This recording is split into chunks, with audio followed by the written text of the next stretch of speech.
Nós vamos falar hoje como planejar a construção de um sítio, desde o básico, desde todo o beabá dele, eh, de uma propriedade sem casa, tá?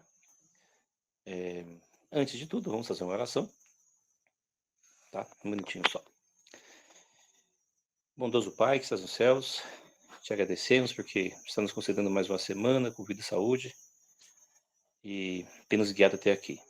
Eu peço que o Senhor nos guie também nessa conversa, que o Senhor nos dê sabedoria, humildade e que desde já o Senhor atenda as orações das pessoas que estão aqui reunidas, em nome de Jesus, amém. Irmãos, muita gente tá. Deixa eu só confirmar uma coisa aqui, irmão. Nós temos um irmão aqui que ele tá gravando as. a- ele tá gravando nossas lives aqui.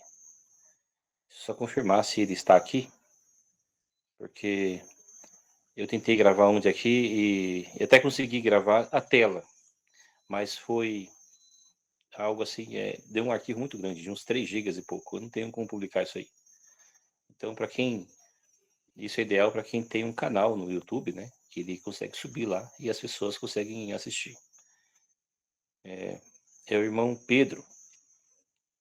Deixa eu ver aqui, acho que ele deve estar por aqui. Mas vamos continuar. Então, irmãos, antes de tudo, deixa eu fazer uma introdução com vocês de uma informação que eu sempre passo para as pessoas quando me perguntam: por que você prefere construir do que comprar a propriedade pronta? Então, eu já abordei esse assunto um pouquinho com vocês na, durante esses dias aí, né? Ontem, inclusive, um pouquinho. Então, mas vamos ser um pouquinho mais claro e, e, e objetivo quanto a isso. Tentar ser. Lembra que eu falei sobre o custo agregado de uma propriedade? É algo assim muito importante considerar isso daí. Quando você compra uma propriedade completa, você está pagando o valor agregado também dela. Esse valor, ele é o que excede a avaliação prática da terra, da casa e também dos benefícios que tem ali, tá? É o que excede a avaliação prática disso. Então, vamos considerar aqui, né? No exemplo que eu dei ontem, vamos tentar fazer de novo algo parecido.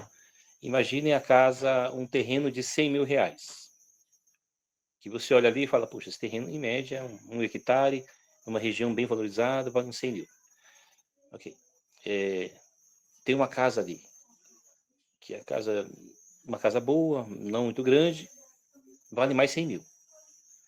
E você vê que tem uma infraestrutura robusta ali. E essa infraestrutura, uma das primeiras coisas que falaremos hoje, ela basicamente são as instalações de energia, água, é, esgoto, e quem sabe uma garagem, um galpão, uma casinha de lenha, coisas assim. Então, somando tudo isso daí, você tem mais uns 60 mil. Então, qual seria a avaliação da propriedade? Um grosso modo, seria 260 mil, né? Mas aí você vê lá que o cara está anunciando por 400 mil. E a gente fica procurando onde que está a diferença disso aqui. A diferença sempre é o tal do valor agregado. Que ele essa é uma coisa que as pessoas, elas, não existe um padrão para isso. Você põe o que você acha que gastou ali e vale a propriedade. Porém, quando se trata de valor agregado, poucas pessoas têm assim, têm a orientação correta de como proceder ao fixar esse preço. Porque alguns acabam adicionando um valor baixo, assim, tendo em vista o que gastaram na propriedade, e outros acabam colocando o valor lá em cima, nas alturas. E geralmente é isso que acontece. É lá nas alturas. A pessoa fala, não, mas eu gastei um dinheirão aqui, ao trabalho que eu tive aqui. Então, à medida que você vai buscando propriedades, você vai adquirindo experiência para você saber, puxa, naquela região eu sei que uma casa daquele padrão ali, ela não vale 100 mil, ela vai no máximo 80. E está pedindo 100. Vamos ver por que ele está pedindo 100. Então, em todos os pontos, você consegue tentar um jeito de você economizar um pouco, mas desde que você seja sincero e, e assim, e humilde com o vendedor. Procura saber com ele. Ah, pô, o vendedor, por que você desculpa aí, mas eu estou vendo que a sua terra tem um valor X, né? Está bem valorizada, é avaliada em 100 mil reais. A sua casa, uma casa dessa, a gente gasta hoje uns 100 mil. Me parece aqui que você tem uma infraestrutura de 60 mil aí, mais ou menos, né? Mais ou menos isso que você investiria hoje, se fosse hoje, não é? É. Então, como é que você chega nesse valor? Você desculpa aí falar, eu sou sincero. Então, você vai ver que uma conversa dessa, você consegue baixar um pouco o preço. Tá? Consegue. Mas em alguns casos, você vai ter dificuldade. Porque a pessoa vai colocar o trabalho dele lá. Vai falar, os anos que eu sofri aqui, o tempo que eu reguei essas árvores aqui para virar frutíferas, produtoras agora. Olha só, eu fui cuidadoso com o jardim, tal. Então, às vezes, ele coloca até o emocional ali. Então, nesse ponto, você já vai de cara, no caso de comprar uma propriedade pronta assim, né? Já vai de cara com o preço. Eu não vou pagar esse valor. Vou ser sincero com vocês, irmão. Pode ter gente aqui que queira vender uma propriedade rural.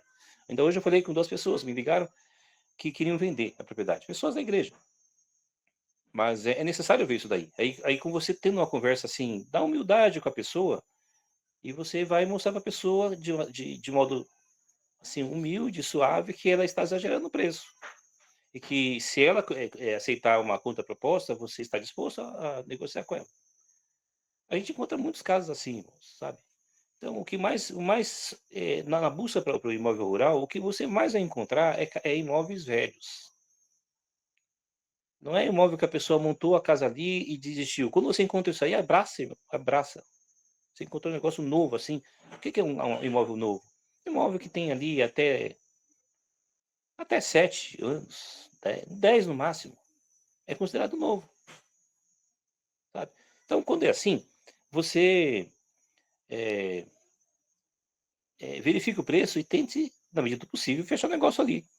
Porque você sabe que dificilmente você vai ter algum problema ali, salvo algum problema crônico, né, específico, mas dificilmente você vai ter problema.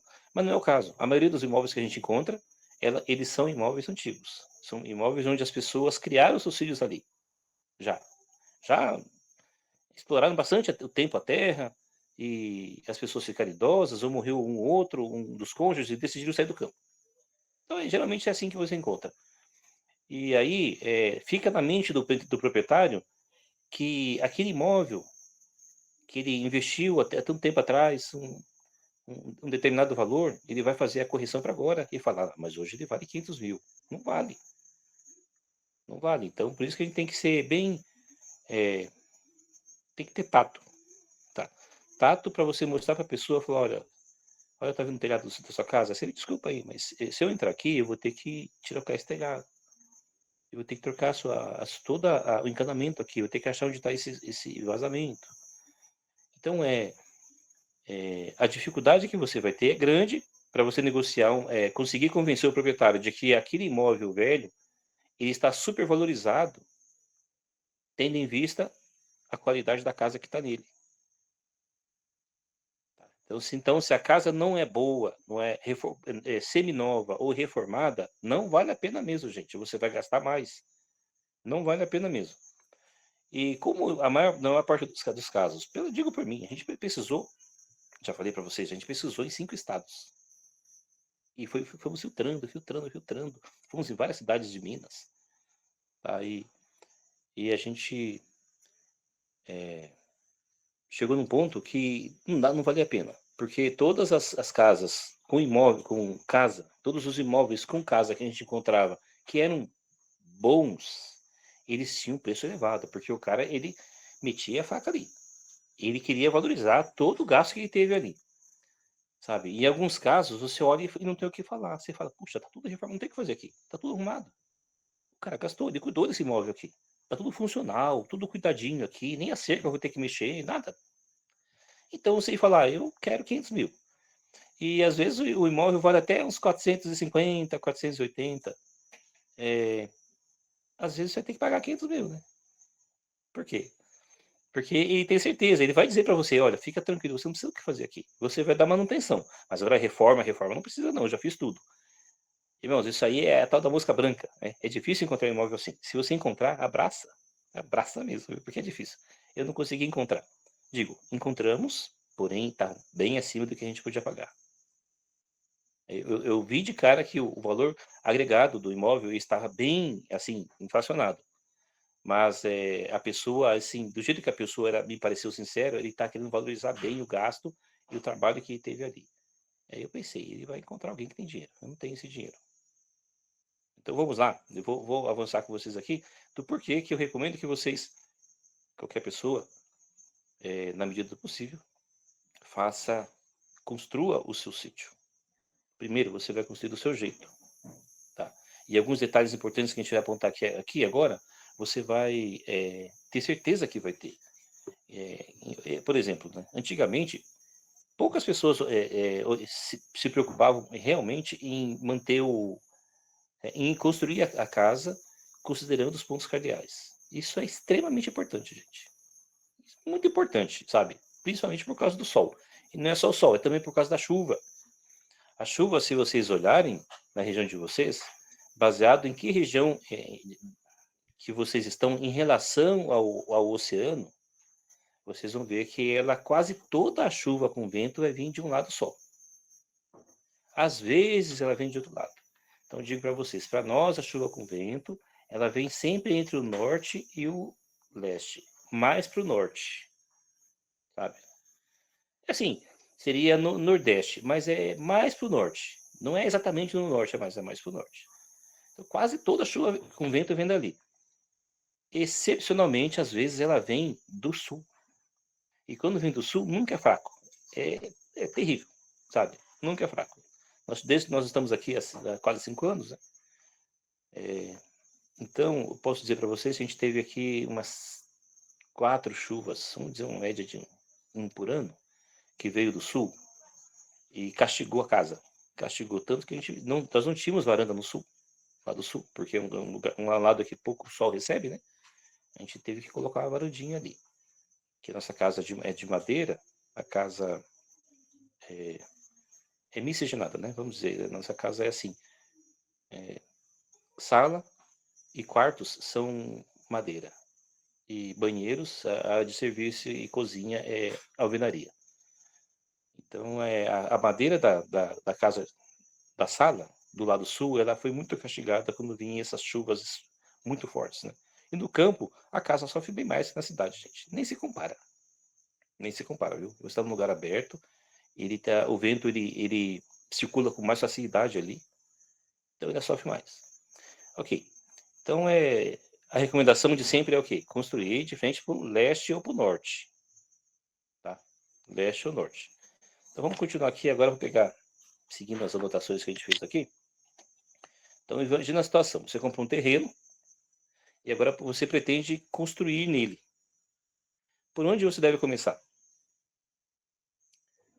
A primeira coisa a se fazer ali, depois que você já tomou as providências que a gente conversou ontem, tá? A gente ontem tratou nos detalhes, né?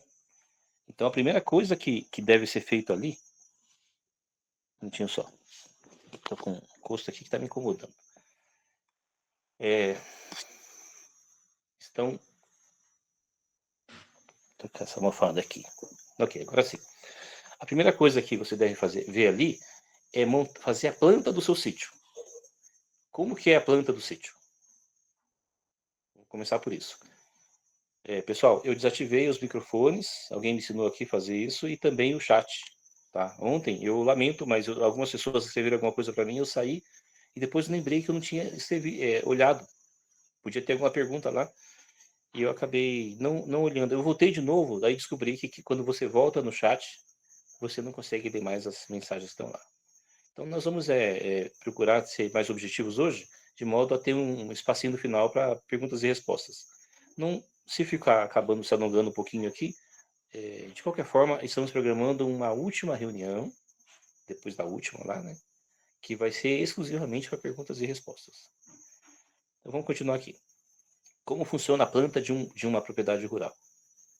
Você já sabe como vai ser a sua propriedade, sabe as medidas dela, sabe as áreas baixas, as áreas altas, né? O relevo, sabe tudo. Então, a primeira coisa que você olha ali na casa, você vai olhar onde você vai pôr a casa. Tá? Então, recomendo que você não caia na tentação de colocar a casa num lugar mais baixo, em virtude do sol. Ah, eu vou ser protegido da chuva. Vai um pouco, então você vai sofrer menos impacto da chuva ali. Mas se o seu terreno tiver algum desnível, o ideal é que você coloque num lugar mais alto. Só não coloque lá no ponto mais alto, se de fato for uma área imprópria, né? Um desnível muito elevado ali, não é adequado para chegar de carro, então você desce um pouco, mas não faça na parte mais baixa, faça na parte mais alta. Já lembram que a gente conversou por quê? E por quê, né? Então, tem vários motivos para você fazer na parte mais alta. Um que todo mundo gosta, principalmente as mulheres, é a questão dos mosquitos. Os mosquitos vampiros, você tá os que eu mais odeio, embora aqui quase não tem, graças a Deus, mas é o pernilongo, o borrachudo, a porvinha e a mutuca. Existe um quinto também, que chamo de barigui. É um verdinho que pica também. E pica dolorido, igual o borrachudo. Alguns não conhecem. Mas também existe ele. Tá? E dependendo da região que você se instalar, você vai ver que um ou outro vai aparecer com mais frequência ali.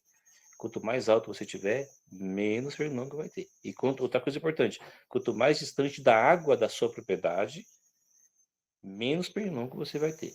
Quanto mais perto da água, muito maior você vai ter. É muito importante isso aí, gente. Quem não gostaria de ter uma cachoeirinha do lado de casa? Uma queda d'água, alguma coisa ali, ou que a sua nascente estivesse ali do lado ali. Mas eles são um grande foco de pernilongos e borrachudos e porvinhas. Tá? Por quê? Porque eles se reproduzem ali na beira d'água.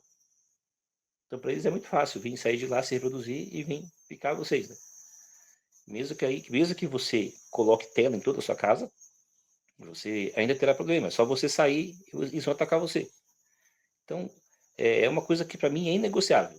Essa questão aí, gente, faz muita diferença. Como eu disse para vocês, aqui na região, só nós sofremos pouquinho com esses bichos. Bem pouquinho. Não tem ninguém que não sofra alguma coisa, né? A gente sofre bem pouquinho. Nossos vizinhos sofrem muito. Tá? Então, todas as pessoas que estão se instalando aqui perto da gente, relativamente perto, 5, 10 quilômetros daqui, eu recomendo que façam lá em cima. Vamos continuando aqui. Então, falando da planta ainda. Você identificou o local bom para você fazer a casa. Agora, veja só. A casa, lembrando, você vai fazer ela de frente pro leste, preferencialmente pro leste. Por que pro leste? Porque é ali que nasce o sol. E então aquele sol matutino, ele vai iluminar você primeiro. Ele vai iluminar primeiro a sua casa, a sua frente, os seus quartos, a sua sala, e é para lá que vai ficar a maioria dos seus quartos. Se não puder ficar ali, manda ele para o norte, tá? Gente, não coloquem sala e quarto no sul. Lembre-se disso, tá? Uma das janelas da sala pode até ficar no sul, mas é importante que a outra janela fique também no norte. Perdão, fique no norte ou no leste, mas alguma delas tem que ficar nessa posição para receber o sol. Ok, então você imagina a situação, você escolheu o local e eu vou instalar minha casa para de frente para o leste. Ok. No entorno da sua casa, na sua planta, você estabelece ali uma metragem mínima de 5 metros, tá? O ideal é mais. Vai depender do tamanho do terreno que você tem, tá? Mas se você puder, coloque uns 8, 10 metros de espaço, assim, no seu platô, espaço completamente livre em volta da sua casa. Então, vou dar um exemplo aqui. Aqui em casa nós temos 8 metros na frente. temos 4 metros de uma lateral, 6 metros em outra e 4 na outra. Então é 4, 4, 6 e 8. É o que deu para fazer. Então, na sua planta, você já separa. Minha casa vai ser em tantos metros, tantos por tanto. Então, lembre-se de não fazer o seu platô apenas um pouquinho maior que aquilo. O ideal ainda é que você, se possível, faça um espaço que você possa entrar com o seu carro no fundo da sua casa ali. Ou na lateral, para você descarregar compras, dia de chuva, essas coisas. Tá? Então, é muito importante deixar esse espaço. Ok, deixou espaço. Agora, o que mais tem a propriedade rural? Você tem nela também, depois da moradia, a coisa mais importante que tem ali é sua área de plantio. Não é? E na área de plantio, a gente divide ela em horta, pomar, jardim, roça permanente e roça sazonal. Nesse espaço de roça sazonal, você deve lembrar também das plantas rasteiras. Tá? Então, vamos dar um exemplo de roça permanente, de pomar permanente, que o pomar é classificado como permanente. São poucas as plantas que são sazonais. Por exemplo, a melancia é um negócio sazonal. Depois que ela produz, você arranca ela. Aí depois você planta de novo e ela vai dar de novo. Tá? Então vamos dar um exemplo aqui. Você tem ali o local da sua roça permanente, que é o pomar. Então a gente vai precisar também de um local permanente para a área dos demais alimentos. Né? O que seria uma roça permanente? Vamos dar um exemplo aqui. O mais comum que a gente tem, vou dar pelo exemplo que a gente tem aqui.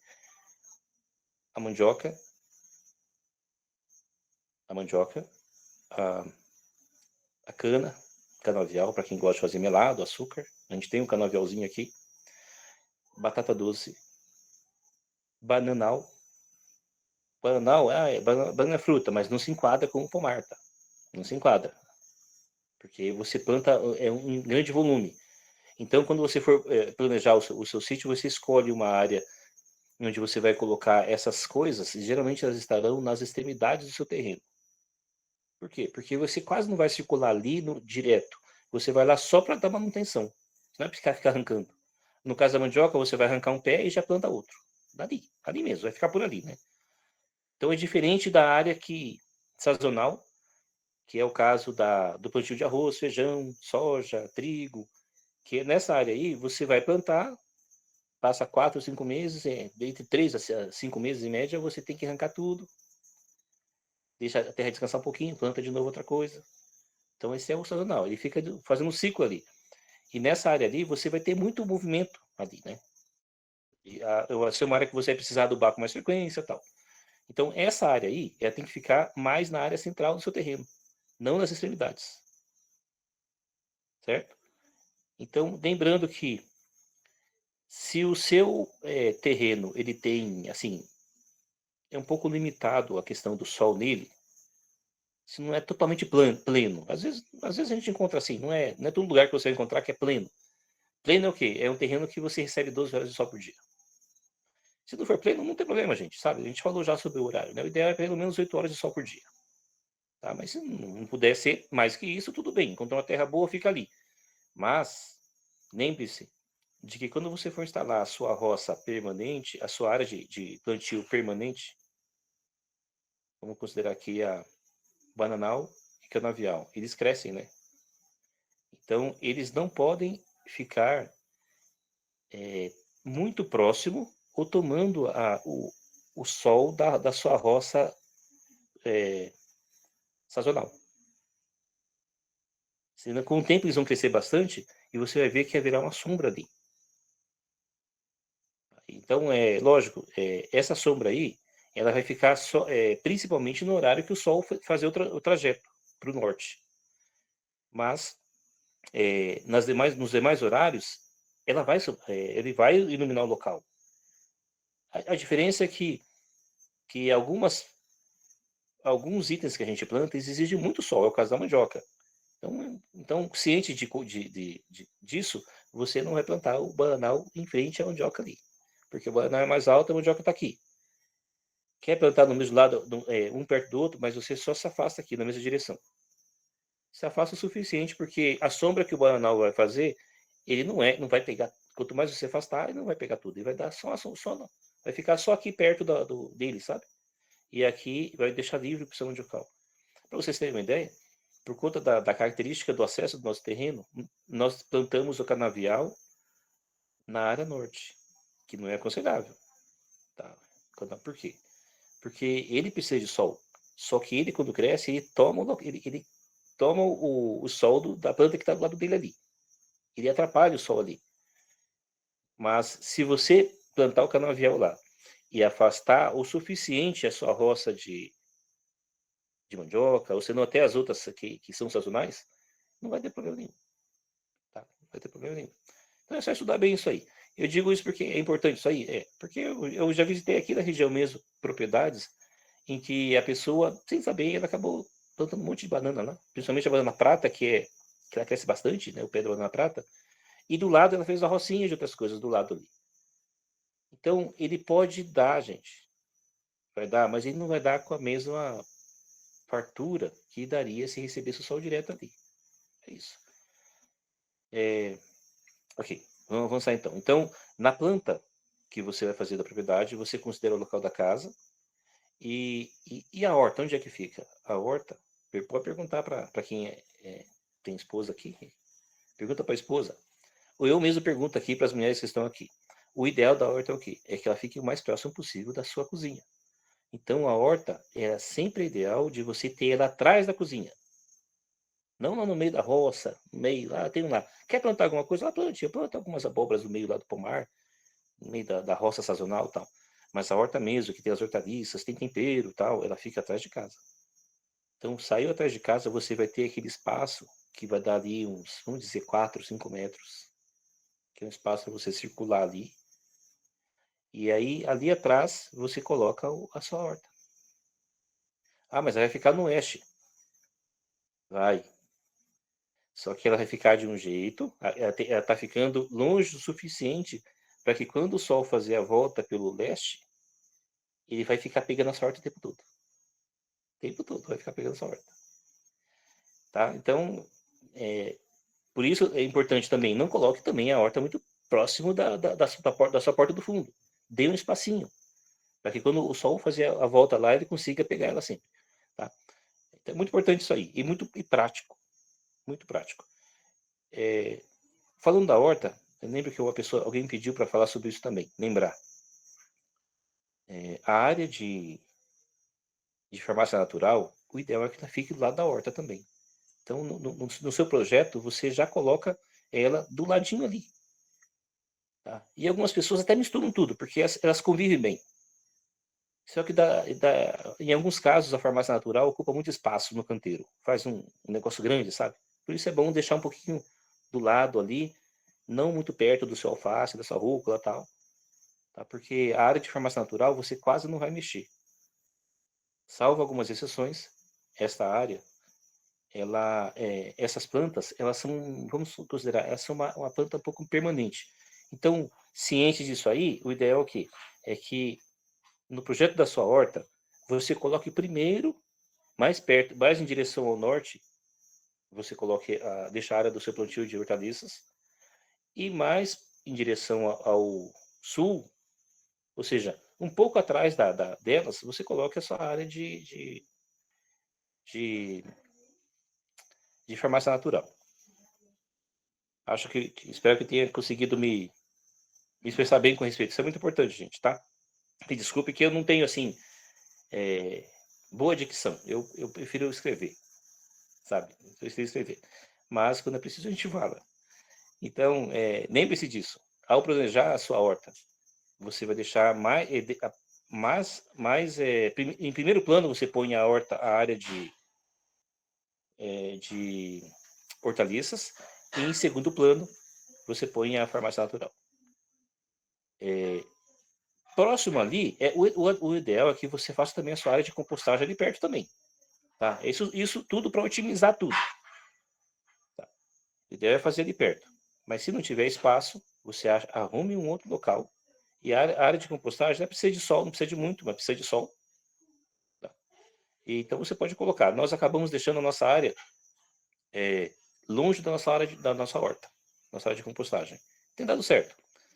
Então vamos avançando então. Então, resumindo essa primeira parte aqui, na área na questão do, do desenho do seu sítio, é preciso considerar então, em primeiro lugar, a casa onde vai ficar, vira a sua casa de frente para o leste ou para o norte. Nos fundos da sua casa, com alguma distância da porta dos fundos, vai ter essa área, a área da horta. E à sua esquerda, é importante você ter algumas árvores ali. Não em frente à horta. Lembrando, tá? Olha, imagina você, a sua casa está de frente aqui. À sua esquerda, onde dá para o norte, lá uns 5 metros da sua casa, então você coloque alguma árvore que dê sombra ali no verão para não castigar a sua casa e não ficar quente demais ali para você. Então é bom ter isso aí, mas coloque a árvore pelo menos uns 5 metros longe da casa. 5 metros longe. Em frente à horta? Não, em frente à horta você põe árvores que não crescem muito, para não fazer a sombra para a horta lá. Tá? A horta tem que ter o sol pleno ali, tá? E do lado direito? Aqui no nosso caso, no lado direito, a gente colocou só umas árvorezinhas ornamentais e um pezinho de maracujá na cerca, só isso. Tá? Que a gente fez. Não colocamos nada não. Porque não bate muito sol ali. E na frente da nossa casa, a gente lá para baixo agora começa a área das frutas e da roça e tal. Então, o que a gente fez? Considerando que o sol nasce no leste, então em toda a frente da nossa casa, lá embaixo, nós tivemos a nossa área de plantio sazonal. É lá que a gente planta o arroz, o feijão, soja, é lá. Tudo que está ali, tá? E mais próximo da casa, na mesma direção, nós fizemos o pomar. Por que eu não inverti? Porque o sol, se eu colocasse o pomar antes da área, o sol, depois que o meu pomar crescer e ficar com as árvores frondosas, o sol matutino ele vai atrapalhar a minha área de plantio sazonal. Tá? Então, isso aqui, gente, vamos considerar isso aí. Isso é um terreno de até 10 mil metros ou até 21 metros. Nosso terreno aqui tem 21 metros, tá? Então, lembrando, o objetivo disso aí é sempre o quê? Que você pense no futuro. Essas árvores que você colocou frutíferas, algumas vão virar frondosas lá. E no futuro ela poderá fazer sombra para as outras áreas de plantio. Tá? Então, na sequência, a gente, do planejamento, é só lembrar, é só saber o caminho do sol e lembrar de dar preferência para as plantas mais baixas, mais próximas do sol. E na sequência. Tá? Então, vou dar um exemplo de planta bem baixa aqui. Tem uma época que a gente planta melancia, abóbora. Agora tem mesmo, tá cheio de abóbora aqui. E dando melancia também. Nessa época aí, o que eles são? Eles são rasteiras. E são plantas sazonais. Então a gente planta num local que vão pegar sol sempre. E atrás delas, aí a gente já consegue colocar um pé do soja, que dá ali 1 metro de altura, mais ou menos. E atrás do soja, você já coloca a roça de milho, que pode chegar a 2 metros de altura. E atrás do milho, você coloca lá aquelas árvores que você sabe que no futuro vão crescer e vão ficar. Então você faz uma escadinha. Então a escadinha é ascendente, né? Nunca descendente. Tá? Então essas informações são, quanto menor o terreno, mais importantes são. Porque você vai ter certeza que não vai ser prejudicado em aproveitar o máximo da sua propriedade, né? Principalmente para quem tem assim 4, 5 mil metros de terra apenas para plantar. Aí, então você vai aproveitar bem a área, tá? Vamos avançando então. Ok. E agora vamos falar sobre a infraestrutura. Então, sobre a questão da planta, vocês já acho que deu para ter uma ideia boa, né? Resumindo, o que é importante é lembrar sempre que o sol mais nutritivo é o sol matutino. E onde o Sol fica a maior parte do tempo dele no céu é no norte. E, e por conta disso, no planejamento do seu plantio, ela tem que ser, as plantas têm que ser colocadas de acordo com a altura delas. Quanto mais baixo, mais próximo do Sol. Para que essas plantas mais próximas não atrapalhem as demais. Tá? Muito importante isso aí. Ok, então vamos lá. E na infraestrutura? Ok, já sei onde vai ficar a casa. E qual que é a infraestrutura básica e essencial que a gente tem? Já falamos um pouco sobre isso também, né?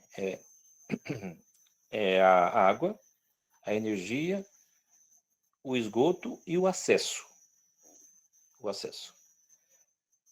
Quando você, se você for construir na extremidade do seu terreno, ou seja, mais no fundo dele, então você vai ter que ter uma estrada que leve até a sua casa, né? Ou é uma estrada que, se ela chegar na sua casa, você não pode chegar na sua casa descendo. Olha a sua casa aqui. A estrada não pode chegar assim na sua casa, no seu platô. Ou ele vai levar a chuva na enxurrada na época da chuva, tá? Vai levar lama lá e tal. Pronto. Considerou isso daqui? Tudo bem. Então eu me organizei para que a estrada chegasse de modo reto ou subindo no meu platô. Tá ótimo. Feito isso, considere o seguinte, que vamos falar da água primeiro. Você tem um local de captar água, seja de poço ou nascente, tá. Nem precisa considerar que na área rural, se você não fizer algo para mudar isso, a sua torneira e o seu chuveiro vão soltar pouquinha água. Então você está bem fraquinho. Então não é um caso de a gente colocar, nunca é o caso na área rural, de você colocar a sua caixa d'água em cima da laje. Ou apenas em cima da.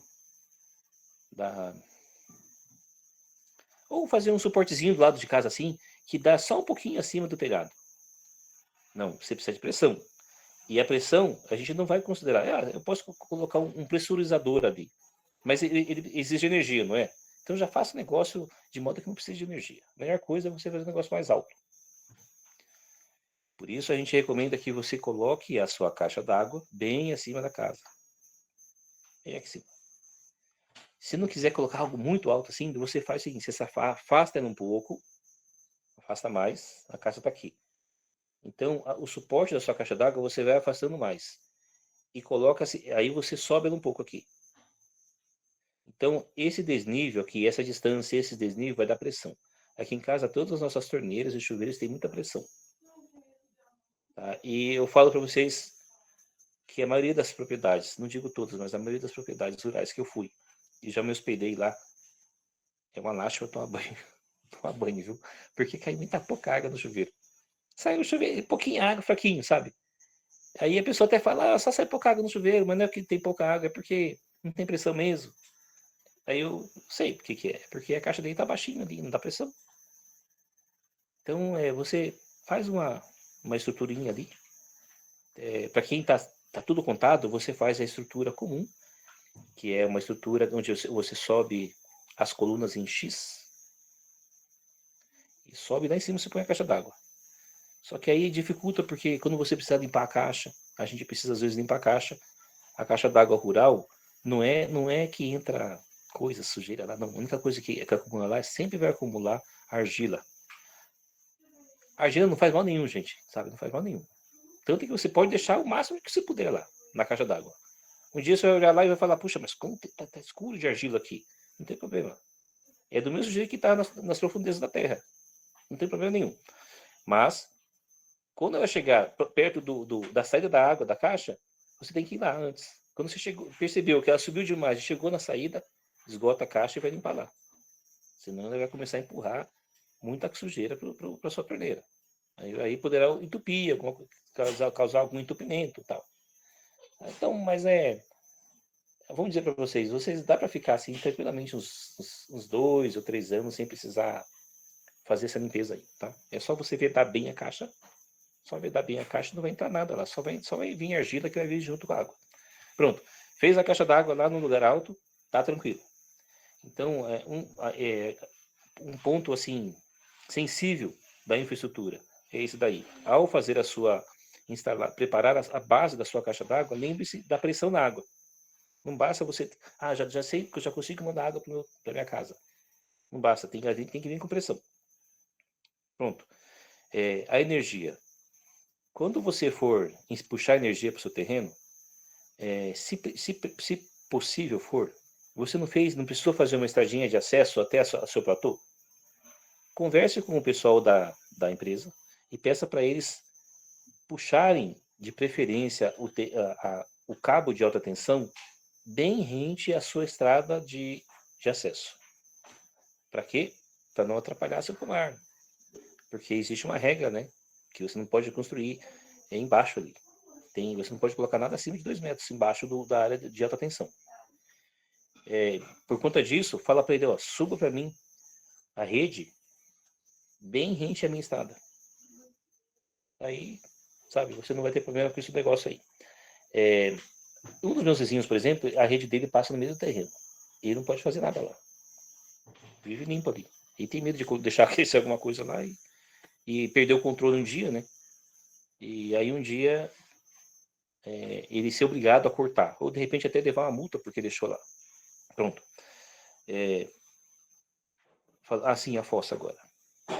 Gente, a fossa, ela é um negócio bem, bem sério, né, na questão aqui. Na infraestrutura da casa, a única coisa que deve ir para sua fossa, na casa rural, a única coisa que vai é a água do vaso. Não, por mais tentador que seja, não caia na tentação de mandar tudo para lá. Água de pia, de tanque, de chuveiro, não. Manda só do vaso. Tá? E na sua fossa séptica, para que para diminuir muito a possibilidade de você um dia ter que interferir ali. Aí você vai só tratando ela e não precisa interferir lá. Ok? Então, e as outras águas? As demais águas, você vai ter uma caixa de gordura saindo do fundo de casa. Essa caixa de gordura geralmente é próxima à pia, bem na direção da pia da casa, da cozinha, ou no tanque. Tá?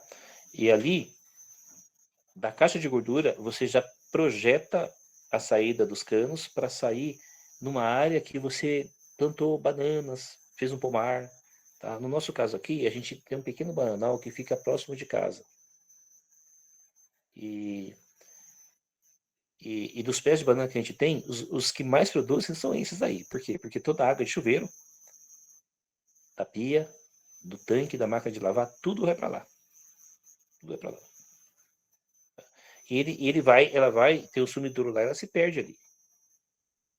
Então, ok. Então, desse ponto aí, só queria firmar também na questão do planejamento da planta, para vocês não esquecerem que naquela área do platô da casa, ela vai ter alguns metros a mais, né, além do que cabe à casa. Então, ali deve ficar a sua cerca de segurança. O seu sítio, a sua propriedade é toda cercada. E geralmente a cerca é padrão, é uma cerca de 4 fiadas por 2 metros, um murão a cada 2 metros, 4 fiadas. Mas, além disso, é muito importante para a sua segurança que você tenha uma cerca de proteção em volta da sua casa. A gente chama de cerca de segurança ali. Essa cerca, sim, o ideal é que você coloque no mínimo 6 fiadas de arame ali. Tá? O ideal, na verdade, é colocar um alambrado, colocar uma tela, tal, né? Mas se não for possível, que isso acaba encarecendo, aqui, por exemplo, nós colocamos. Eu tinha uma sobra de arame e acabamos fazendo 8 fiadas de arame na nossa cerca de segurança em volta da casa. Quando a gente chegou aqui, gente, uma experiência rapidinha aqui. Vindo de São Paulo, onde as pessoas são frias, né? E ninguém visita ninguém, assim, a não ser que seja muito amigo. Eu achei muito estranho que os vizinhos que a gente ia conhecendo aqui, que moram tudo 500 metros, 800, 1 quilômetro da gente, quando eles iam para casa, eles iam pulando cerca. Eles começavam pulando a cerca pulando o portão, depois entrava e pulava a cerca geral da propriedade ali, e vinha direto atravessando pelo pomar, pela roça, e chegava na nossa área de segurança, e eles não conseguiam passar. Sabe por quê? Porque eu deixei o espacinho pequenininho assim, entre uma fiada e outra. E às vezes teve uma vizinha que uma vez ela pulou o portão. Nós temos um portão temos 2 portões de acesso à nossa área de segurança, um na frente e o outro nos fundos. Portãozinho de madeira. Ela foi lá e cortou, pegou, sabe. Então, eu achei muito estranho isso aí no começo. Hoje entendo que é coisa deles aí, eles cresceram fazendo isso aí. Mas e se for um estranho? Não é? E se você for um estranho? Um dia eu tive um susto aqui. A gente estava morando há 1 ano e pouco aqui, eu cheguei e tinha 2 rapazes desconhecidos, no fundo de casa, em frente ao meu galpão. Pularam a cerca e correram para lá. E aí eu me assustei, fiquei um pouco assustado, né, falei para o pessoal ficar aqui na casa. E olhei de longe eles lá e eles não tinham me visto ainda. Aí eu fui chegando perto, eu olhei assim: "Ah, não parece bandido não. Não preciso pegar nada para me defender". Então aí eu falei: "Eu vou assim mesmo".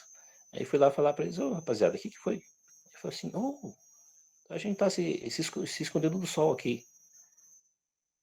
A gente estava trabalhando na roça de batata nossa lá do outro lado, a gente precisava de uma sombra, não tinha sombra aqui. Daí a gente entrou aqui, pulou a cerca e veio embaixo do seu galpão". Aí eu falei: "Rapaziada", eu falei, "o susto que vocês me deram, não faz um negócio desse não. Eu não sou daqui, eu sou de um lugar que quando eu sei as pessoas, se eu chego no quintal e pego algum estranho no quintal, eu saio metendo bala". Aí eles até se assustaram, assim. "Não, a gente só tá se escondendo aqui". "Não", eu falei, "fica tranquilo. É que eu levei um susto, eu sei, vocês são aí, eu sei que vocês estão mexendo, tem gente mexendo na roça aí". Falei: inclusive se vocês quiserem água, tem água ali, fique à vontade aí". Mas levamos um susto. Pensa no susto que a gente levou quando tinha gente estranha ali. Então a cerca de segurança, ela é importante para isso, tá. É importante, a gente não sabe, você já escolheu, cuidou de tanto para escolher um local que é seguro, e tal, aí de repente você chega em casa e tem às vezes alguém lá, que você não conhece, às vezes é um outro vizinho que foi pedir um favor para você não conhecia. Já aconteceu com a gente aqui. Chegou fulano e me chamando pelo nome. "Ô, seu Adilson", eu falei: quem é você?". "Já estava aqui, gente". Mas nesse caso ele não conseguiu entrar, né, porque eu fiz toda a estrutura ali, a gente fechou e deixa fechado ali as porteiras, e se ele quisesse entrar, ele teria que pular a porteira que tem 1,70 m mais ou menos, ele teria que pular a porteira. Aí ia ficar ruim para ele, né, não pulou, ficou lá fora esperando. Mas quando se eu digo para vocês, quando a porteira está aberta, o vizinho nativo, ele vai entrar e não vai avisar você. Outro dia veio uma pessoa aqui trazer uma encomenda de um amigo nosso aqui, veio de moto. Um vizinho que mora a 4 quilômetros daqui. A gente chama de vizinho, 4, 5 quilômetros, é tudo vizinho nosso. Você sabe que os cachorros começaram a latir aqui? Lá, eles estavam no canil, os cachorros, eles começaram a latir. Aí eu falei: "Ué, que estão latindo?". E eu estava dentro de casa. De repente eu vejo uma moto entrar com tudo no portão, passar pela frente do portão e foi até o fundo de casa. Aí eu falei: "Quem que é esse louco?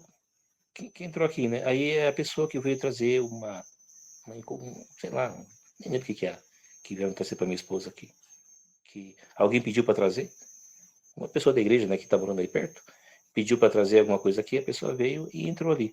E ainda deu uma bronca no cara, eu não resisti. Eu falei: "Rapaz, como é que você chega entrando assim? Tá aberto o portão, né, mas você tinha que chegar lá". E ele falou: "Ué, mas", ele não sabia o que falar, porque para ele é normal isso aí, é normal, eu que vacilei de deixar aberto. Pra ele é normal.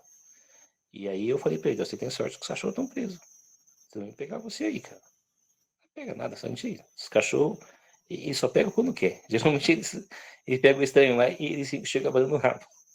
Mas o rapaz se assustou e ele nunca mais fez isso. Eu vou ver outras vezes aqui e fica no portão. Pra que fazer isso aí? Eu estabeleci uma área de segurança aqui para não entrar estranho, mas o vacilo foi nosso, nós deixamos aberto o portão. Bom, vamos lá, gente. Olha como passa rápido a hora aí, né? Falamos sobre a importância de planejar a construção pelo caminho do sol. É, a- Lembrem-se de que a área das plantas mais baixas deve ficar na frente das mais altas. Sobre a questão das chuvas, né? Falei para vocês, é importante isso aí, vocês podem perguntar se vocês não tiverem como saber isso aí na região que vocês estão, porque muda de um estado para outro, muda, de uma região para outra, tá? Pode mudar a direção onde vem o grosso da chuva, onde vem os ventos mais fortes, sabe? Mas você pode até perguntar para o seu vizinho como que é isso aí. Porque esse lado onde ela vem, você vai proteger mais. Precisa proteger com, assim, deixar uma proteção mais robusta. Essa proteção na casa geralmente é o quê? É uma varanda.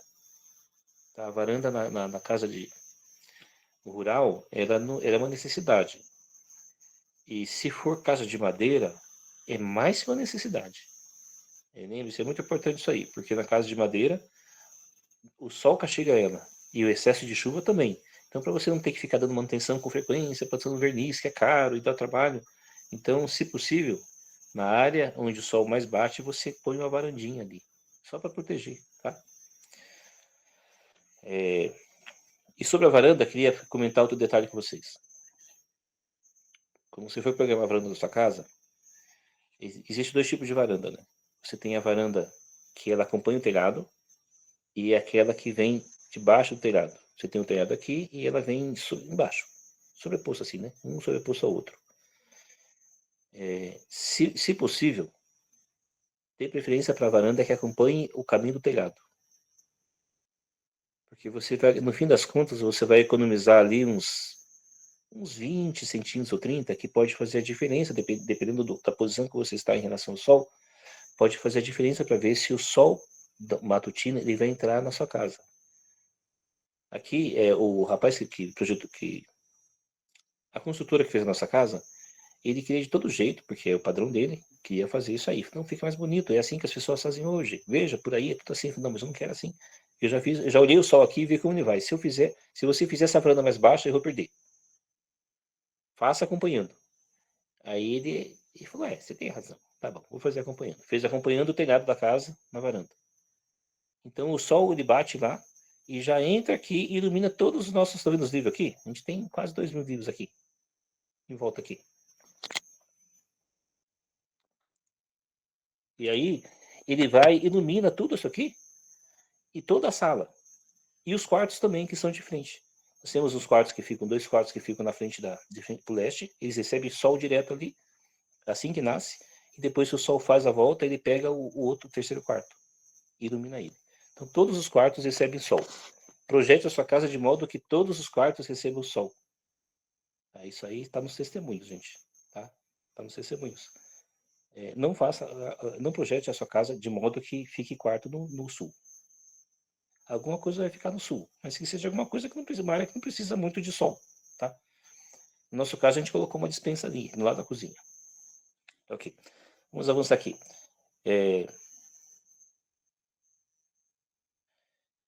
Quando você planejar o seu jardim, onde vai ficar o jardim? Dentro da sua área de segurança ali, onde tem aquela cerca de 6 yardas ou mais, né? Você vai planejar o seu jardim ali. Então, nós temos aqui tudo que tem aqui, exceto 2 palmeiras que já tinham no local, tudo isso aqui a gente plantou.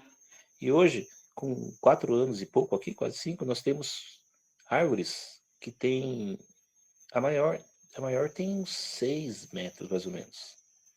Então, existem algumas árvores que crescem muito rápido, gente, sabe? Para quem fala, eu queria um local que tivesse árvore frutífera, ou árvore de sombra já, árvores ornamentais. Gente, eles crescem rápido. Crescem rápido, sim. Algumas, de fato, crescem bem mais lento que outras, mas você deixa para lá que elas lá.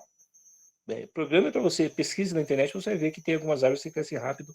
Se você quer uma sombra ali, meu sonho é ter um pé de fruta aqui. Então, escolhe uma fruta que cresce rápido. Aqui a gente colocou bem em frente aqui um pé de pêssego. Cresce muito rápido, gente. Tá cheio de flor agora lá. Também colocamos um pé de jabuticaba, é mais lento. Aí, para isso, a gente acabou tendo que comprar uma jabuticabeira maior já. Que ela já veio lá com 1,70 m mais ou menos. Porque ela tem um crescimento mais lento. Falamos já ontem, né? Vamos repetir aqui, sobre a programação dos fundos da casa. É lá que vai ficar o varal. A gente sabe por quê? Para que não fique na frente dos outros, né? As pessoas vêm nessa casa e vê o varal, a roupa cheia de roupa ali pendurada, não. Então você põe no fundo. Então, o fundo o quê? Lembra que a gente marcou que imagina a sua casa virada para o leste. Na sua esquerda você tem ali uns 5 metros, mais ou menos, 5 a 8 metros de largura no seu platô ali. Se você tem esse espaço, então lá à esquerda, aos fundos, é o local ideal para você colocar o seu varal. Ele vai ficar mais ou menos perto da horta ali. Por quê? Porque ali você já se programou para não colocar nenhuma árvore altaneira ali, que não vai fazer sombra para impedir que sua roupa seque ali. É um local ideal. Eu digo isso para quê? Para você. Qual o melhor local para você colocar o seu varal de roupa próximo da sua casa? Então fica à esquerda, no norte, né? No norte é os fundos da sua casa lá. É o melhor local. E se não for assim, aí você coloca em qualquer outro lugar, longe da casa, tal, mas você vai ter mais trabalho, né? Tá na roça lá e vai chover. Aí você tem que ir correr lá longe buscar. Não, você tá aqui. Tá do lado da sua casa já. É facinho você correr lá, estender e facinho você correr lá e recolher. Então é praticidade mesmo, tá? Falamos sobre a caixa d'água. Só não falei qual é a distância ideal. Você sabe, o ideal é que a distância, a caixa d'água fique pelo menos 2 metros acima da linha do seu pé direito. Não do telhado. Pô, se ficar acima do telhado, é melhor ainda, tá? Mas o pé direito é o quê? É a área da laje. Importante, gente, casa de campo não precisa de laje, tá? Não precisa, é luxo isso aí. Não precisa, você vai gastar, a não ser que você queira fazer 2 pisos. Não precisa não. Mas então, imagina o pé direito ali. O pé direito normal tem 2,80 m, 2,70 m, dá 3. Então, ali acima, você coloca, a partir dali você coloca a base da caixa d'água. Então é o suficiente para dar pressão. Se você colocar bem no nível do pé direito, você vai ter pouca pressão. Por quê? Qual a distância que vai dar? Gente, é muito comum isso aí. As pessoas planejam a casa e já colocam, não, eu tenho espaço aqui no meu telhadinho, no meu forro, ou na minha laje, eu vou deixar a caixa ali. Não, não faz isso não, você vai ter pouca pressão. Tá? Coloca um pouquinho mais alto lá. E se possível, um pouco mais distante também. Ok? A área de captação da água, ali, ela geralmente vai ser na parte mais baixa, salvo alguma exceção. E lembre-se de ter a distância segura da fossa, mesmo se a fossa sendo séptica. Tá? Vamos aqui avançando. Para quem vai morar na região fria, lembre-se de que os materiais mais térmicos é a madeira e o tijolo baiano e o tijolo caipira. O tijolo, como é aquele tijolo lá, ecológico que chamam, ele é bonito e prático, mas não é muito térmico, tá? Pela própria material que é feito ele. E não é feito só de barro, não. Então ele não é muito térmico. E qual é o material que é menos térmico ainda? É o bloco de cimento. O bloco rende mais. Tá? Ele rende mais que os outros, mas ele não é muito nada térmico. Mas se a região que você for, ela não é uma região que faz frio no inverno, então desconsidere isso aí.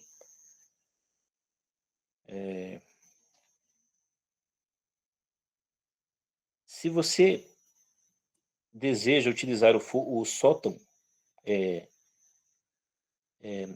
para guardar alguma coisa lá em cima, então aí você prefira o forro de madeira. O forro de PVC é mais barato. Se você não quiser colocar nada lá, use o de PVC, tá? A gente põe alguma coisinha lá, a gente acabou fazendo de madeira. E é um pouquinho mais caro, mas vale a pena, viu? Mas o de PVC, na questão estética, gente, é quase a mesma coisa. Hoje tem forro de PVC na cor da madeira. Ok. Voltar a falar aqui sobre a área do projeto da casa. Não esqueçam de projetar na sua casa, já colocar no projeto o fogão a lenha. Não esqueçam. Tá? Não esqueçam mesmo, gente. Não deixe para fazer uma adaptação depois. Fica um negócio ruim. Projete já. E qual é o local do fogão a lenha? Ele é próximo do fogão da sua cozinha. É o melhor local. Então você tem a sua cozinha ali, se você fez um fogãozinho bem arrumadinho, você pode colocar do lado do seu fogão a gás. Lá dentro mesmo. Senão você deixa na parte de fora com a cobertura, mas projete ali. E mais uma dica para quem vai fazer mora no lugar que faz frio. Principalmente aqui na região do sul de Minas, o sul do país e tal. Não deixe de projetar a instalação de uma serpentina no seu fogão a lenha. A serpentina, ela vai te dar uma segurança, assim, da água quente. Tá? Nós não temos, assim, nós temos a possibilidade, temos estrutura para ter chuveiro elétrico aqui, mas a gente não usa. Não tem nada ligado aqui. A gente usa só a água do aquecedor solar do teto. E quando chove, a gente acende o fogão a lenha, esquenta a serpentina e ela manda água quente para toda a casa. Torneira, tudo, exceto o tanque, que eu não fiz questão. Mas a torneira do banheiro, tudo, tá. Mas aí, já eu ouvi casos de pessoas que falaram, eu quero instalar serpentina, mas quando projetou a casa, não projetou com o cano extra. Então, o cano, você precisa já, no projeto, já instalar o cano quente, o cano térmico.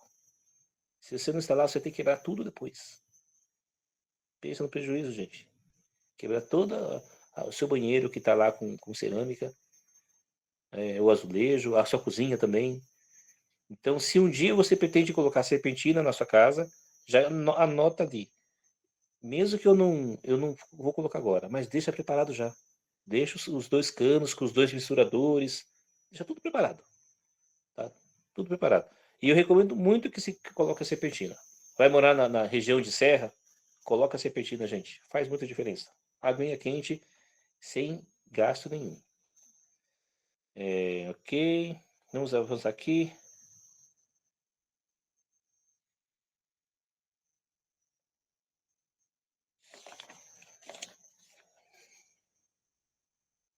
Assim, no projeto da casa, uma coisa comum de se esquecer são as torneiras externas. O ideal é que você tenha uma torneira em cada canto da casa, ou seja, 4.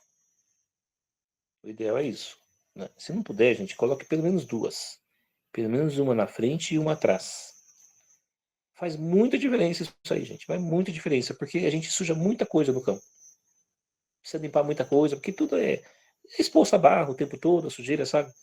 E você ter a torneira de fora, para você limpar as coisas e também para você regar o seu jardim, faz muita diferença. Então, lembra de colocar isso no projeto. É, falamos sobre a área de segurança e,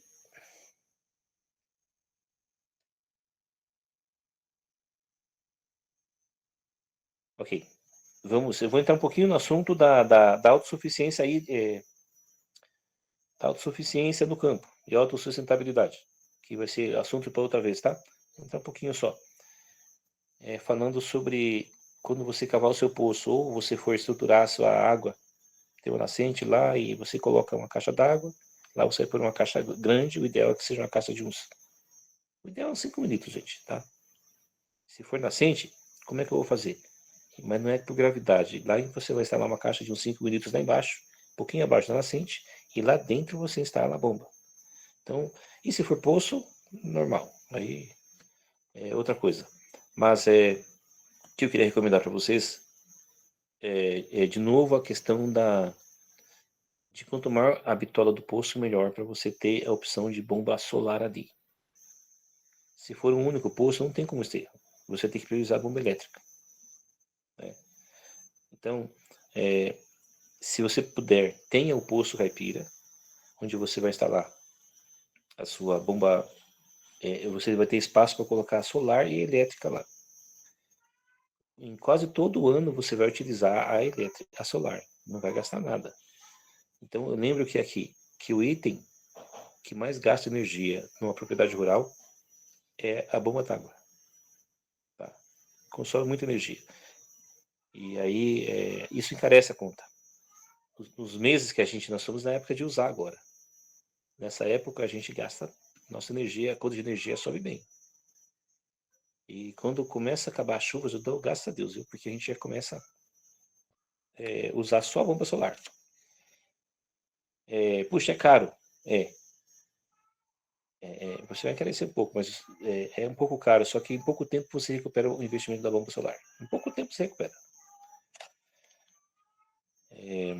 Vamos lá. Lembrando que a cerca divisória das propriedades, elas são responsabilidade conjunta com o seu vizinho confrontante. Tá? Quando eu cheguei aqui, o terreno estava cercado, mas uma parte estava mal cercada, estava bem mal cercado mesmo. E aí eu queria fazer planos para a gente melhorar essa estrutura aqui. Mas ia fazendo as coisas internas e ia deixando. Até que chegou um momento que eu falei, não, tem que mudar isso aqui. Porque eu tô com... de vez em quando entrava o gado do vizinho e prejudicava o meu pomar. Aí um dia eu conversei com o vizinho e falou, eu tava pensando nisso, vou mexer nisso daí. Ele falou, fica tranquilo que eu vou fazer. Pode deixar, eu tenho material lá, eu faço, depois eu passo para você. Gente, acredita que acabei fazendo alguns favores para esse vizinho. Várias coisinhas que pedem pra gente, sabe? Principalmente para mexer com tecnologia, às vezes, para imprimir alguma coisa, arrumar uma coisa no celular, configurar uma coisa, outra, sabe? Para a gente é coisa simples, mas para eles é muito importante. Então esse vizinho não teve coragem de me cobrar. Então ele fez toda a cerca, até hoje não me cobrou. Eu tentei umas 3 ou 4 vezes pagá-lo. Ele não quis. Então é um jeito bom de você economizar. É você sempre ser bondoso, ser um vizinho bondoso com seus confrontantes, ser bem bondoso com eles, né? Prestativo, que quando precisar fazer alguma coisa assim, você provavelmente não vai precisar pagar. Gente, no planejamento também da casa, se você não tiver condição de varandar toda a casa, não tive. Nossa casa não é 100% varandada. Vou dizer que 75% da casa tem varanda. Tá? Não tive condição. Mas tem gente que não consegue pôr tudo, nem metade da casa. Coloque pelo menos uma área, pelo menos uma varanda, para que você consiga proteger ali a sua, as suas ferramentas e o seu plantio, a sua colheita, enquanto você não tem seu galpãozinho, um barracãozinho. Tem que ter um barracãozinho. Nem que seja 4 pilastras de eucalipto tratado com uma telha simples ali, mas tem que ter alguma coisa, sabe? Para que você consiga proteger a sua colheita. Eu falamos sobre isso ontem. Quem estava ontem vai lembrar. É muito importante que você tenha um local para proteger a sua colheita. Enquanto você não tem o barracão, proteja na sua varanda mesmo. Ok.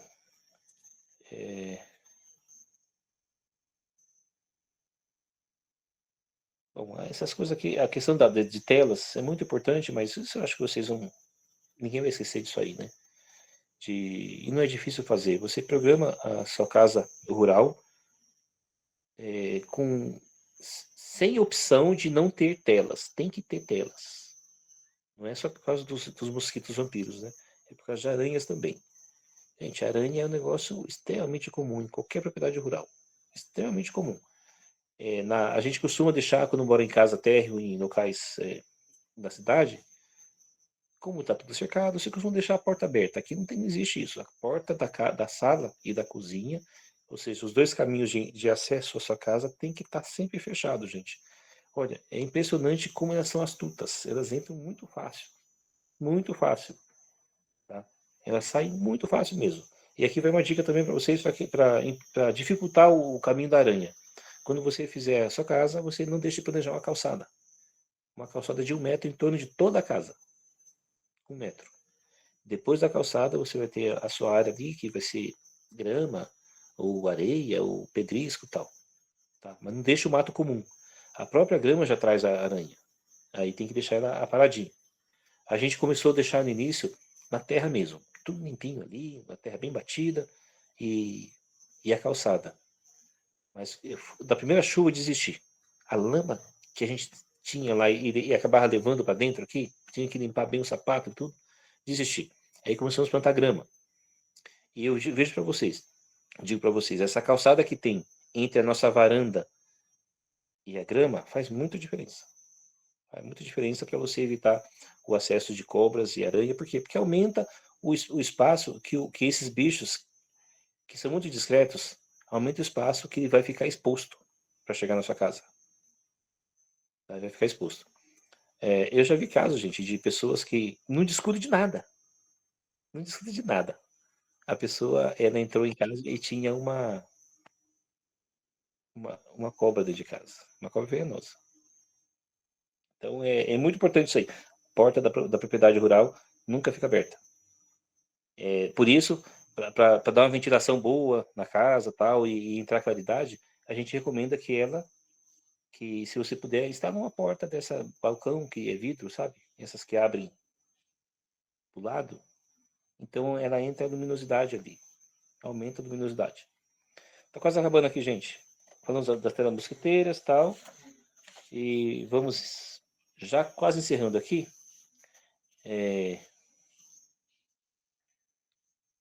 Ratos. Fala rapidinho de ratos e camundongos, né? O rato que tem na propriedade rural, ele não é o mesmo da cidade. Ele é um negócio até bonitinho, um camundonguinho. Só que tem demais da conta. Então, mesmo que você não goste de gatos, tenha. No mínimo uns três. Tenha gatos lá. Porque eles, com o tempo, eles tomam conta e impedem que entre qualquer coisa na sua casa.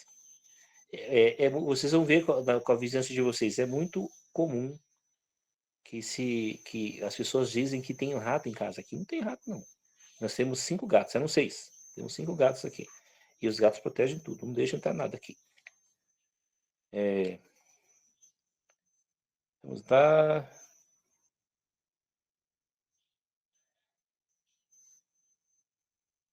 Ah, sim. Quando você fizer o platô da sua casa, queria lembrar de algo importante. Quando você faz o platô, uma parte você corta e a outra parte ela fica solta, onde a máquina empurra a terra. Nessa parte que fica solta a terra, que fica empurrada, a gente chama de a parte de baixo, é o maior local que você vai ter para plantar batata doce. Longe o maior local, porque a terra está fofa ali. E a batata doce ela vai crescer ali e vai ajudar a segurar a terra para não haver erosões ali, sabe? E ainda vai te dar um alimento, tá? Melhor local. Ok. Bom, é isso aí, gente. Vai fazer muita diferença na vida de todos se vocês deixarem um espaço no platô onde você consiga circular com o carro em volta. A gente faz muita diferença. Hoje eu cheguei, que a minha mãe é idosa, tem 85 anos, e a gente chegou, estava chovendo aqui. Aí a gente chegou e deu a volta por trás da casa, lá no fundo, não por trás da área de segurança. Nós somos por trás da área do terreno mesmo. Demos a volta lá por trás, acessei o portão da área de segurança dos fundos e coloquei o carro nos fundos de casa, bem em frente à saída da, da varanda externa. Para a pessoa descer ali e já entrar na varanda. Por causa da chuva e estava escuro e tudo mais, sabe? Então faz muita diferença você deixar um espacinho ali. Se não der para fazer em todos os 360 graus em volta, deixe pelo menos nas áreas de acesso. Tem que ter espaço para você entrar com o carro ali. O carro, é muito importante que o seu carro consiga circular bem em frente à sua casa mesmo. Tá? Bem em frente ou atrás ali, muito importante. Para você carregar, descarregar coisas. Se não tiver como, gente, sabe, você tem que ir lá, ficar buscando as coisas lá longe, volta, traz para cá, e na chuva. E o tanto que você vai cansar mais, né? Então cuidem com isso aí. Muito importante esses detalhes aí. Bom, é só, gente. Já passamos do horário aqui. Eu queria. Estou encerrando com vocês agora aqui. Deu 9h18. Eu vou ver se eu consigo aqui habilitar a opção de vocês falarem. Caso alguém queira fazer alguma pergunta, acho que a gente vai ter um tempinho aqui. Tá? Um minutinho só.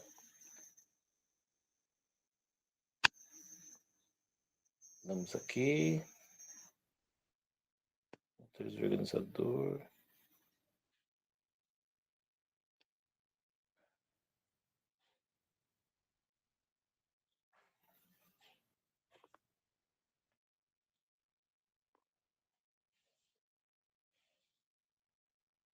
Um momento que a gente já chega lá.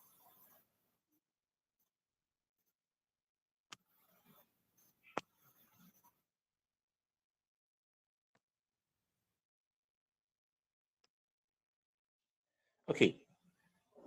Agora sim, se alguém quiser fazer alguma pergunta sobre o assunto que a gente falou, fiquem à vontade. A Adriana Tokunaga levantou a mão. Pode começar, Adriana. Adilson, eu perdi aqui, antes de você falar do platô, a circulação do carro, você falou alguma outra coisa. Você falou gatos e falou mais uma outra coisa. O que foi mesmo? Eu falei dos gatos, por fim, a E depois importância de você ter falou alguma gatos. coisa de plantação. Antes de falar do platô, Isso, você falou alguma coisa de plantação. sim, eu falei da plantação da batata doce. Ah, batata doce, Tá, isso batata mesmo. doce. Gente, a gente vai ter um dia que a gente vai falar sobre os itens essenciais para você ter no campo, para você não passar fome, sabe? Pra ninguém passar fome. Se você tiver esses itens essenciais, e um deles é a batata doce. E o melhor local para você colocar a batata doce é sempre na área mexida, a terra mexida. E a terra mexida inicial, ela é a terra do platô. Se não for essa aí, a gente vai ter que fabricar, né? Vai ter que mexer a terra no local e se dedicar. Lembrando que a área da batata doce é área permanente, não é sazonal. Ah, ela Aí fica ela vai mais ou menos ficar, quanto tempo? Quanto espaço da casa? O é, ideal. como disse, sabe, se você for plantar na terra removida do platô, ela vai ficar na frente da casa. Só que aí ela vai ficar depois do seu jardim. E esse espaço vai dar mais ou menos 5 a 8 metros. Depois do seu jardim, lógico, quanto mais espaço você tiver entre a sua casa, é, é, mais espaço livre na frente da sua casa é melhor. Tá. Sabe? Quanto mais espaço, melhor. Eu consigo deixar 10 metros. Deixa, é melhor, gente. Quanto mais espaço livre, melhor. Tá? O seu jardim vai ser mais bonito, vai ter mais espaço para colocar árvores frutíferas. E toda a terra que foi movida ali para fazer o platô, que ficou escorrida lá na frente, é ali que você planta a batata. Entendi. Outra coisa, qual a distância da caixa d'água? A altura você falou 2 metros, a distância ideal é quanto, quanto mais ou menos? É, Da veja só, casa. é, dá para você aproveitar a própria estrutura da casa.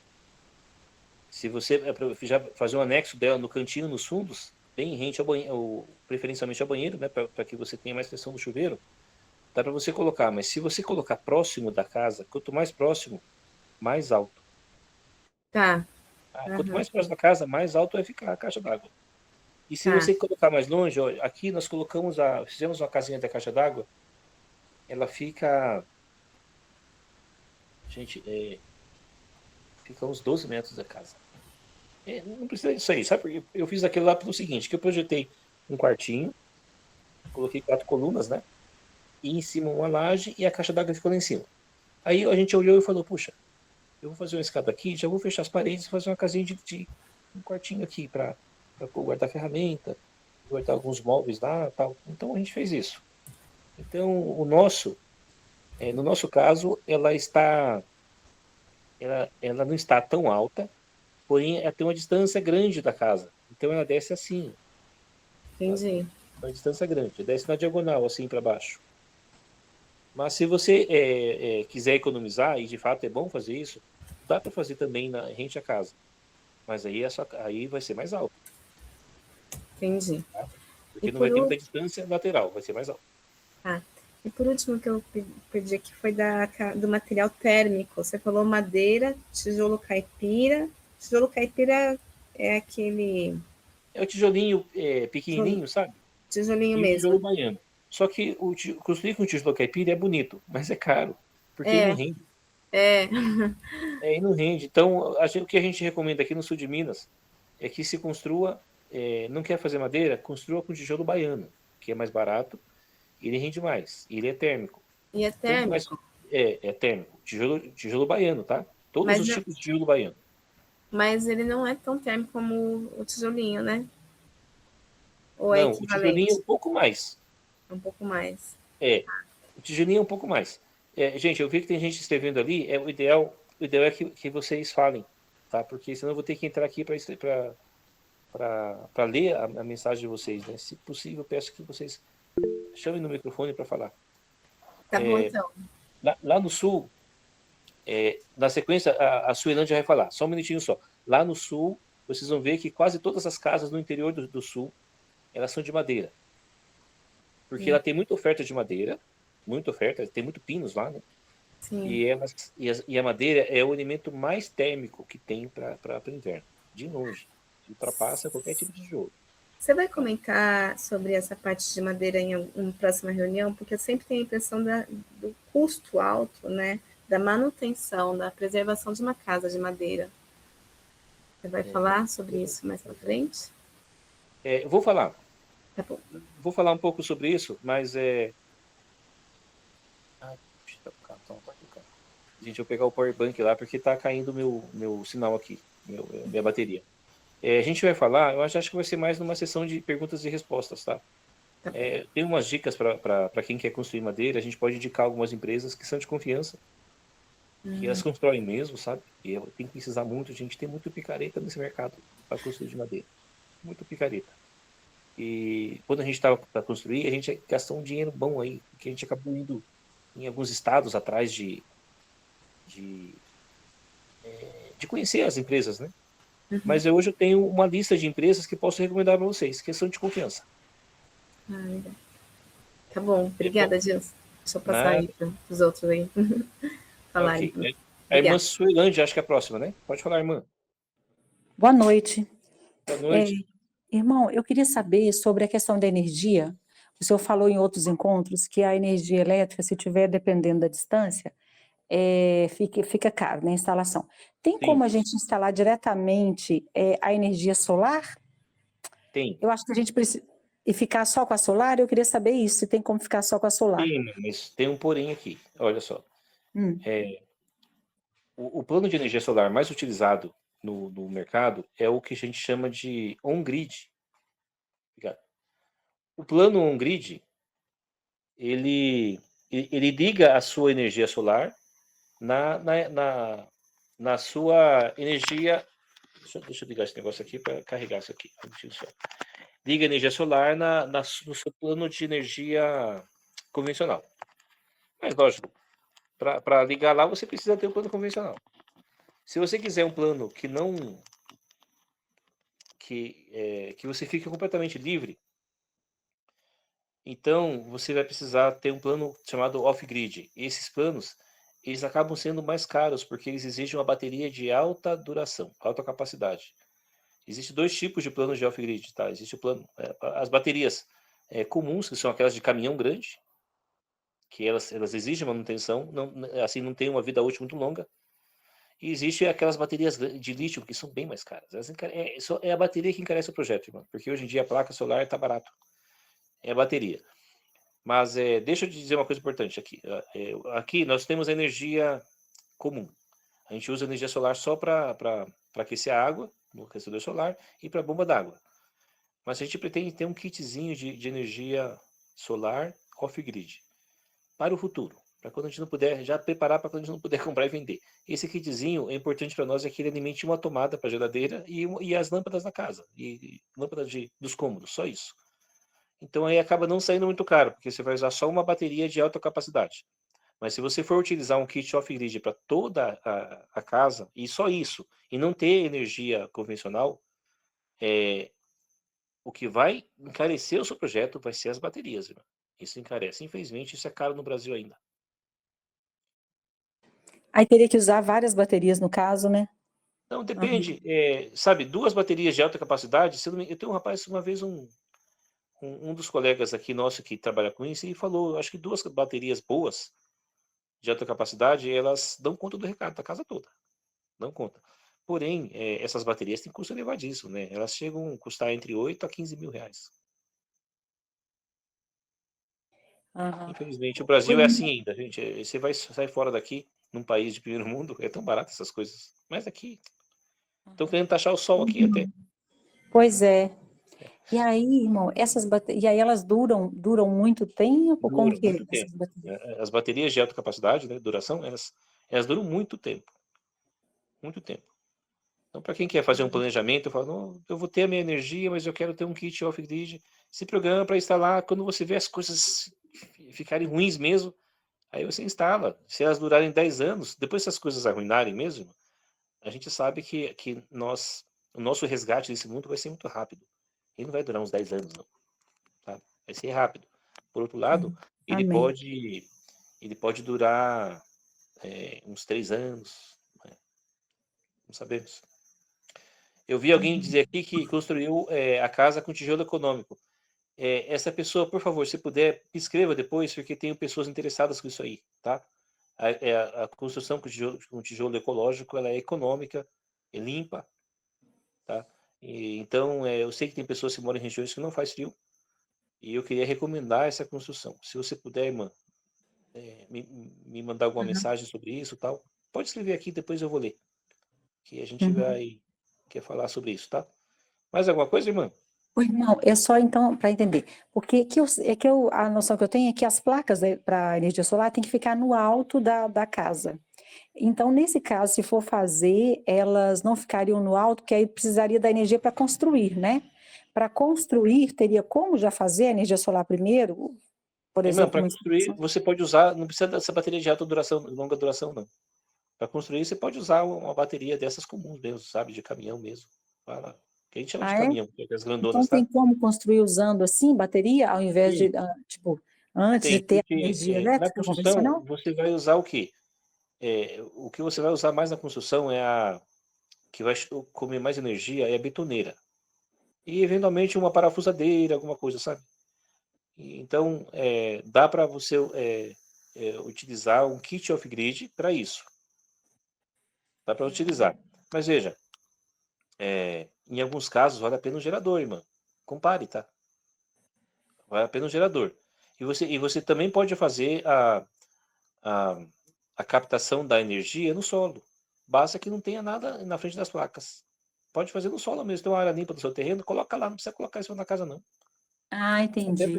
porque qualquer eventual manutenção, é mais fácil fazer no solo. Dá para fazer ali também. As pessoas costumam colocar no telhado porque elas têm pouco espaço. Se você colocar no lado, a casa do vizinho ou a árvore do vizinho faz sol para ela, para as placas. Por isso que põe em cima. Mas no campo você pode colocar no sol. Não, não, não precisa colocar em cima, não. Uhum, entendi. Beleza, irmão.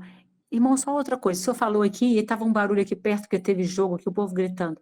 Eu queria saber por que que a caixa d'água não é. O senhor falou que não deve ficar em cima da construção da casa. Pelo seguinte, irmãs, a casa, o pé direito de uma casa, ele tem altura média de 2,70, 2,80. Algumas têm 3. Se você colocar ali, essa é a altura maior que você vai ter do seu chuveiro, por exemplo. Onde você precisa mais de água, de pressão na água, no chuveiro. Uhum. Então, vamos considerar que uma pessoa adulta em pé tem lá pelo menos 1,60 m. E 1,60 m para 3 dá menos de 1,5 m, né? Então, a queda d'água que você vai ter é no máximo 1,5 m. É pouco. Ah, é pouco, né? É pouco. Tem que subir um pouco acima do pé direito da casa. Ou seja, ficar mais ou Então, menos mais lá pro lado da altura do cume do telhado. Tem que ficar um pouco acima lá para dar uma pressão boa, tá? E aí você não vai ter entendi. problema com isso. Então, o ideal seria construir tipo uma torre, um negócio do lado da casa para Isso. colocar a caixa bem mais alta. Isso. Então dá até para se programar. A gente tem orientado umas pessoas que construíram recentemente por aqui. A gente dá até para a pessoa se programar para fazer uma casinha de caixa d'água ou uma casinha para guardar tranqueiras. E lá em cima você coloca a caixa Uhum. d'água, sabe? Mas Ah, nesse tá. caso você tem que pôr laje. Fazer uma casinha reforçada. Sim. Aí você fecha o Uhum. quartinho embaixo, guarda coisas lá e lá em cima você põe a casa. Uhum. Entendi. Gente, é muito Tá importante bom. que a Obrigada. estrutura da caixa d'água ela tenha acesso fácil por escada para qualquer pessoa, para não ocorrer acidente. Tá?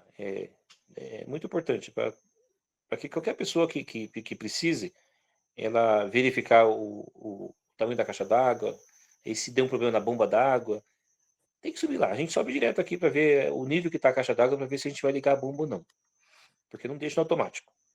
Tá? A gente nunca deixa no automático. E aí a gente controla visualmente mesmo a questão. Isso é para fins de preservar a nascente, preservar a bomba, preservar tudo. Para não ter problema com isso aí, a gente controla no visual mesmo. Entendi. Obrigada, irmão. Imagina, mano. Quem foi a outra pessoa? Pode falar, gente. Quem é que ergueu a mão, gente? Quem foi mesmo? Vamos ver aqui. Não consegui identificar quem foi que uma outra pessoa que queria falar. A Cláudia. Pode falar, Cláudia. Boa noite. Eu sei que nos escritos diz, né, Ellen White, qual é a distância que a gente tem que ter o terreno. Qual é a distância que a gente tem que ter o terreno da cidade? Ah, tá. Olha só. Ela não diz exatamente uma distância, tá? Ela cita a distância segura de povoados e aglomerados de pessoas, tal. Mas ela não fala assim, o ideal é tantos quilômetros, tal. Mas então, baseado nisso daí, eu queria dizer o seguinte, mano. Nós temos visitado propriedades rurais a partir de 5 quilômetros da cidade. O que é importante, 5 quilômetros, gente, se você sai da cidade e anda 5 quilômetros de estado de terra, você está em outro mundo já. Mas o mais importante nesse ponto é que você verifique se a cidade não está crescendo ou tem possibilidade de crescer em direção à sua propriedade. Outra coisa que é comum. É comum que num bairro rural muito grande, você tenha algumas áreas que têm vilas. Nós aqui estamos a 20 quilômetros da cidade mais próxima. Porém, depois de nós, andando 8 quilômetros apenas, tem uma vila. Uma vila enorme lá. Lá deve ter aqui, sei lá, pelo menos umas 60, 70 casas. E lá tem comércio, lá tem até uma igreja lá, católica, sabe?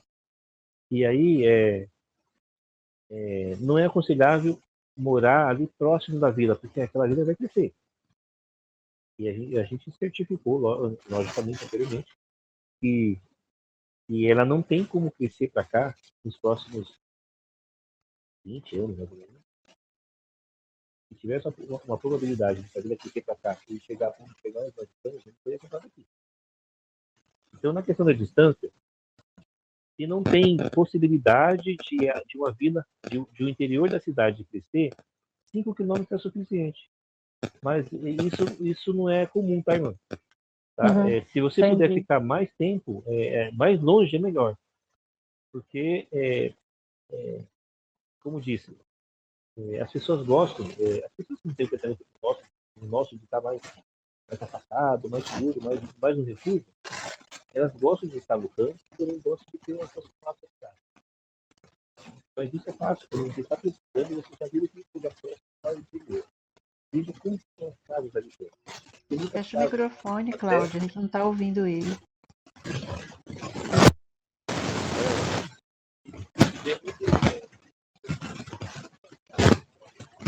Na zona do interior, se tiver muitas casas no caminho para o interior, então você tem um risco alto de um dia vai crescer para lá em direção. Se não tiver, fica tranquilo. Vai ser muito longe.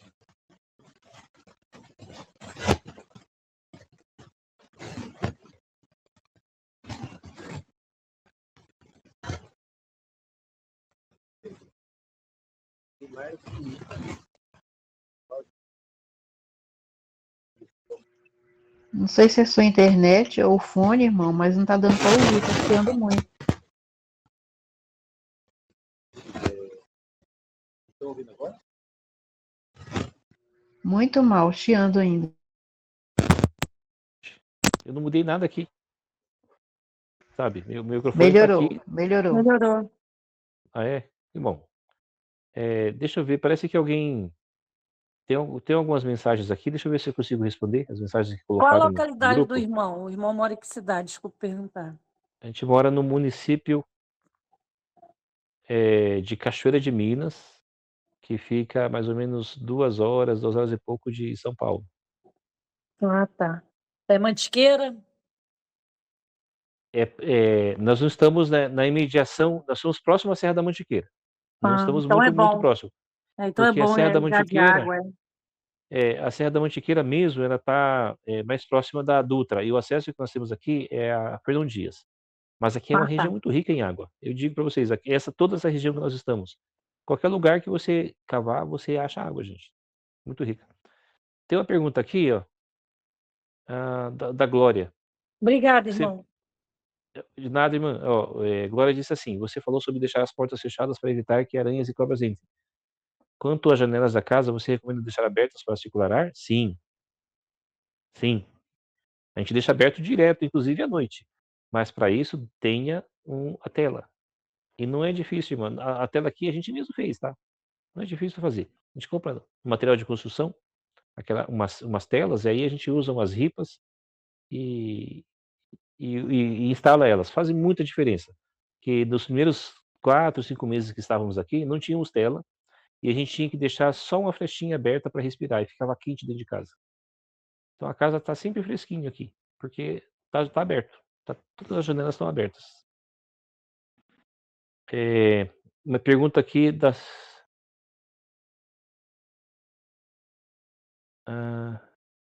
deixa eu ver. Alguém sugeriu que criar galinhas para evitar bichos peçonhentos. Sim. Aí você tem que só deixar um cercado para ela não ir na sua horta. A galinha acaba com a horta. A única galinha que não acaba com a horta é a galinha de Angola, tá? Só que ela não é muito caseira, sabe? Depois que elas ficam adultas, elas param um pouco no terreno. Essa é uma realidade. Por isso que se recomenda que se choque um ovo ali numa chocadeira e cuide dela desde o começo. Eu tenho vontade de ter galinhas de Angola aqui, gente, mas até agora não vi uma oportunidade, porque eu não encontrei meios adequados de ter. Mas para quem gosta, elas realmente são eficazes na proteção contra a cobra, essas coisas aí, tá? A Glória construiu então a casa com tijolo ecológico. Glória, não vi se você deixou seu telefone aqui, se puder me escrever depois, tá? Para falar sobre isso. O Omar disse o seguinte: dá para fazer o dimensionamento das baterias de acordo com o que vai ter na casa de eletrodoméstico. Sim, isso mesmo. Um técnico que trabalha nisso aí, ele vai captar o que você precisa e ver o que gasta mais, tá? Lembrando que não é adequado para quem não é adequado você colocar um chuveiro elétrico, por exemplo, gasta energia demais. E se você for colocar geladeira, as pessoas que eu conheço que fazem isso, elas deixam a geladeira ligada só de dia, à noite não, para economizar.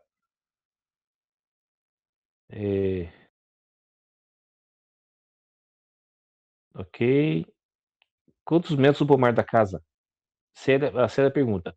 Agora deixou o telefone aqui, ok. Quantos metros o pomar da casa? O importante é que o seu pomar ele não dê sombra para sua casa em excesso, sabe? Dá para ter no seu quintal ali mais próximo algumas árvores frutíferas, mas isso é importante. E ele não dando sombra e também não fazendo sombra para sua área de plantio sazonal, que são os grãos, né? Arroz, feijão, horta também. Então, tudo bem, tudo bem. Lembrando que o pomar ele se enquadra numa área de plantio permanente. Logo, ele precisa ficar em segundo plano quando você vê a sua propriedade em relação ao sol. Antes de chegar do pomar, entre o pomar e o sol, tem que ter a sua área de plantio de roça ali. Depois o pomar, tá? O pomar ele tem que receber, como ele vai crescer, ele não precisa receber de imediato o sol. Ele pode receber o sol depois da sua área da roça, a área que você vai plantar os grãos lá, tá? Se tiver muito espaço, não precisa pensar nessas coisas, tá? Isso é para quem está com um espaço mais limitado ali. Acho que é isso aí, gente. Deixa eu ver aqui, mais. As montanhas é tão quente no verão.